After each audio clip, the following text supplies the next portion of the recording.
ఏ truck వెళ్ళి వస్తావా? Gas లేదు సార్. పోయే ధరలో ఇప్పించుకోవచ్చులే. 400 అవుతుంది. 300 క్యాబ్ వస్తుంది, నీకు 500 కావాలా? క్యాబ్ లోనే వెళ్ళిపో. నా దగ్గర వచ్చి ఎందుకు అడుగుతున్నావు? రాకపోతే రానని చెప్పు. ఈ ఎక్స్టర్నల్ మాట మాట్లాడదు. అన్న టవర్ క్లాక్ దగ్గరికి వెళ్ళాలి, వస్తారా?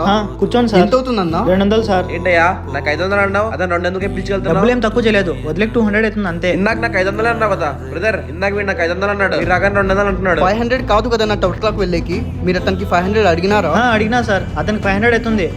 నేను క్యాబ్ లో వెళ్ళిపోతలే, దాంట్లో ఏసీ కూడా ఉంటుంది. మరి నీకు 500 సర్లే, దాంట్లోనే వెళ్ళిపో. నాకెందుకు చెప్తున్నావు మాటి మాటికి? అందరు ఒకేలా చూడు, వేరే వేరేలా చూడొద్దు. నా దగ్గరికి వచ్చినప్పుడు ఏం చెప్పినావు? నేనేం చెప్పినా టవర్ క్లాక్ దగ్గర వస్తావా అని. నువ్వు ఏం చెప్పావంటే టవర్ క్లాక్ వస్తావా అని. మరి సార్ అన్న మీరు టవర్ క్లాక్ వస్తారా అని. దీంట్లోనే డిఫరెన్స్ ఉంది. ఇద్దరు చెప్పింది ఒకటే కదా. అది ఏ ఉంటుంది కదా, నీ దగ్గర పని చేసేవాని దగ్గర చెప్పు, నా దగ్గర కాదు. నేను కష్టపడి డబ్బులు సంపాదించి ఆటో కొనుక్కున్నాను. నేను నిజాయితీగా డబ్బులు సంపాదిస్తున్నాను, నిజాయితీగానే ఇల్లు గడిపిస్తున్నాను. ఎవరు పడితే వాళ్ళు మాట అంటే మాట పడతాను అనుకున్నావా?